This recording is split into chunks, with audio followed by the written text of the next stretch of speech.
So hi, my name is Kofi Kankam, one of the founders of AdmitMe and Admit Advantage. And today we're discussing cracking Wharton.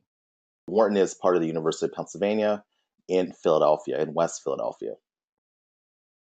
So Wharton's a pretty diverse school, as you might expect. It's a pretty diverse school in every single aspect. So these numbers are a snapshot right now, and while they may fluctuate a little bit, they're basically consistent. The school is about 40% women. That's gone up to as high as 45, 47%. But any given year, pretty much 4 to 10 people are women.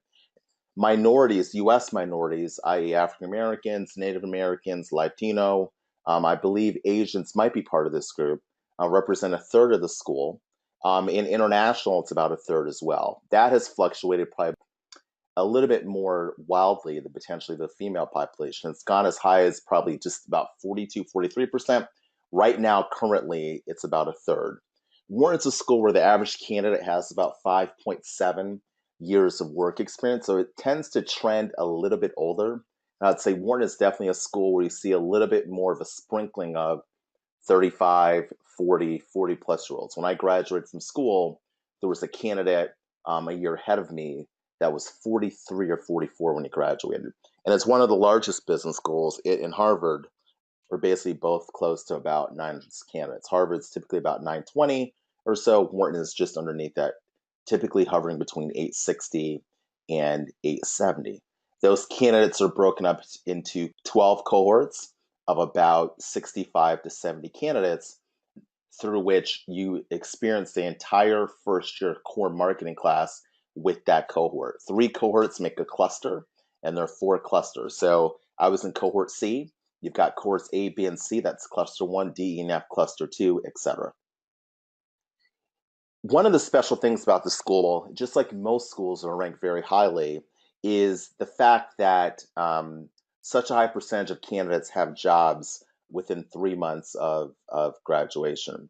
And this number actually has remained fairly consistent over the last decade, even amongst the financial services crash in 2008. Actually, it was just a general market crash in 2008.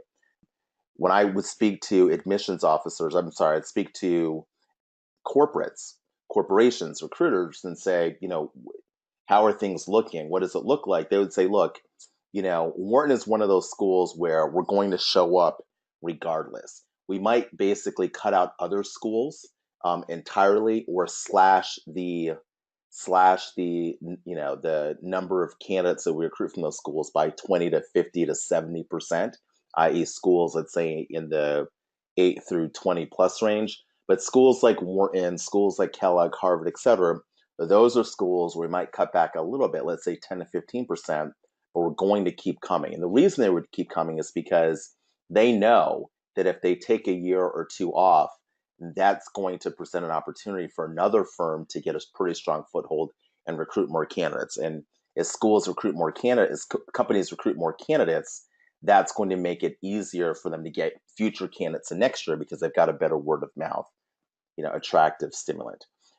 Wharton is your typical school in the sense that it sends a very large percentage of people into consulting and finance. But I will say, you've seen in the last 7 to 8 years that those numbers have changed a little bit. Maybe let's call it maybe a decade. So historically, you might have seen about 70%, 70 plus percent pursue jobs in consulting or finance. Here, you've got today, you've got about 60, 62%.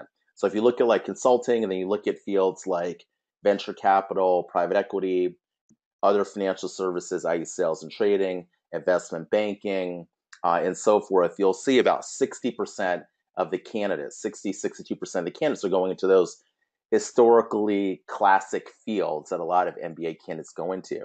And what has changed in the last decade is you're seeing more candidates going into tech, which is basically about 8 or 9%, which is actually fairly substantive for Wharton, as well as nonprofit government, which I actually think is very interesting and certainly marks an occasion of the school pushing people into that area because they look at all organizations as being worthy of solid management. So you see the depression coming a little bit in terms of consulting and in terms of finance, and you see it going into tech i.e., Google's one of the biggest employers of a lot of people going to Facebook, a lot of people going to, bigger, different types of historically old companies like Intel, HP, et cetera. And you see sort of the nonprofit government arm. And we actually see that a lot with the candidates on Admit Me. We see a larger number of you than we expected actually interested in those two fields as well.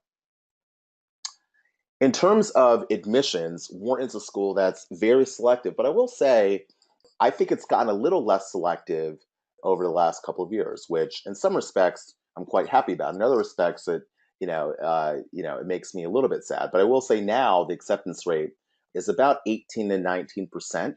Historically, it's gone as low as about 11.5 to 12%.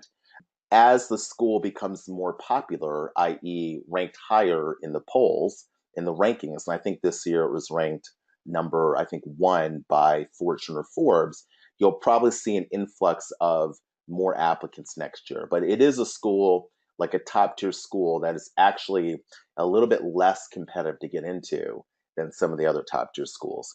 The average GMAT is about a 730, which probably is of no surprise to many of you. And essentially, it's a school where you have to be topping out. So the average GPA is about a 3.6. And that means that basically about 3 A's and 2 B's is how most people's transcripts look as they apply.